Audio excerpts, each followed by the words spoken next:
Bus depot গড়তে উদ্যোগী রাজ্য সরকার, জমি পরিদর্শনে বিধায়ক ও সরকারি আধিকারিকরা।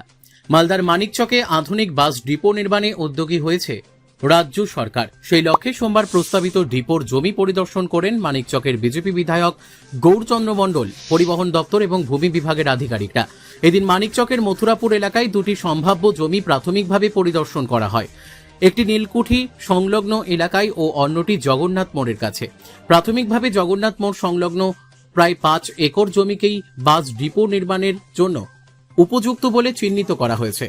আমবাগানের মধ্যে অবস্থিত ও মানিকচক রাজ্য সড়কের একেবারে পাশে হওয়ায় যোগাযোগের দিক থেকেও এই জায়গাটি সুবিধাজনক বলে মনে করছেন আধিকারিকরা। বিধায়ক গৌরচন্দ্র মণ্ডল জানান, প্রায় 5 একর জমির ওপর একটি বৃহৎ বাস ডিপো নির্মাণের পরিকল্পনা রয়েছে। সেখানে সরকারি ও বেসরকারি উভয় ধরনের বাসের জন্য পরিকাঠামো গড়ে তোলা হবে। তিনি বলেন, জমি হস্তান্তরের প্রক্রিয়া সম্পূর্ণ হলেই দ্রুত নির্মাণ কাজ শুরু হবে। সবকিছু পরিকল্পনা অনুযায়ী এগোলে দুর্গাপুজোর আগেই কাজ শুরু করা সম্ভব হবে বলে আশাবাদী তিনি।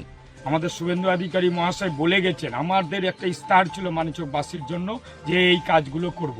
যেন ফায়ার ব্রিগেড হলো, পাওয়ার স্টেশন হলো, মানিকচকে ডিপো সমেত বাস স্ট্যান্ড, অর্থাৎ সেই রকমই জায়গা দেখে মানিকচক বিধানসভা মথুরাপুরে আজকে জায়গা পরিদর্শনে এসছে। আমাদের আরটিও অনুপম বাবু আছে, আমাদের জয়েন্ট বিডিও সাহেব আছে, পুলিশ আধিকারিক আছে। যৌথ উদ্যোগে আমাদের আজকে এই জমি পরিদর্শন হলো। এইখানে বাস স্ট্যান্ড হবে, বাস ডিপো হবে, পরবর্তীতে চার্জার স্টেশন হয়ে যাবে। বড় ধরনের একটা প্রকল্প আমরা অর্থাৎ চালু করছি।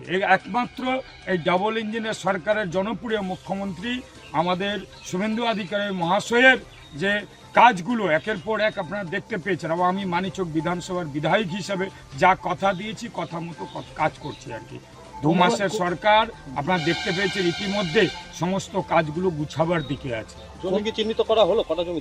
দুটো জমি দেখা হলো। এদের জায়গা যেরকম আছে, একটা 4.5 বিঘা, একটা 12 বিঘার মতো আছে, 16 বিঘা আছে এটা, অর্থাৎ এটাতেই হবে। এবং বাকি যা সমস্যা আছে মিটিয়ে যাবে, যেহেতু 1 নম্বর ক্ষেত্রে আমাদের আড়াই সাহেব আছে এইখানে। জগন্নাথ মোড়, সোনিয়া মোড়ের কাছে, জগন্নাথ মোড়ের কাছে এই জায়গাটা পরিদর্শন করা হয়েছে। ইমিডিয়েটলি এদের এনওসি দেওয়া হবে। কাজ তারপরে পেপারস ওয়ার্ক আছে, পেপারস ওয়ার্কের পরেই যা হবে বাস স্ট্যান্ড এবং এইখানে ডিপো করা হবে। অর্থ নিয়ে আমাদের মুখ্যমন্ত্রী বলছেন কোথাও কোনো কাজ অর্থের জন্য আটকাবে না। আমরাও এইখানে ডিপিআর হয়ে গেলে যা যা আছে ওদের সিস্টেমে, ভিকেলসের সিস্টেমে যা যা করে পাঠাবে সমস্ত স্যাংশন থাকবে। এখানে বাস ডিপোটা কি ধরনের করা হবে? ধরুন বাস ডিপো সরকারি বাসও থাকবে, যা যা সুযোগ সে পাওয়ার চার্জার স্টেশন থাকবে, যা যা সুবিধা। এবং এইখান থেকে মানুষ যা তার থেকে যা আপনারা জানেন যে ভূতনির মানুষ দুহাত তুলে আশীর্বাদ দিয়েছে আমাদের সরকারকে, অর্থাৎ তারও সুবিধা হবে এইখান থেকে যাওয়া আসা। এবং আমি আরেকটা পরিকল্পনা নিচ্ছি, আরটিও সাহেব আছে, ডব্লিউবিএসসিএল থেকে, হ্যাঁ কেআইডিসিএল থেকে আছে, আমাদের ইঞ্জিনিয়ার সাহেবও আছে। ভূতনি থেকেও শঙ্করতলা মাথা থেকেও একটা বাস, স্টেট বাস এনবিএসটিসি চালু করার পরিকল্পনা ভাবছি আর কি।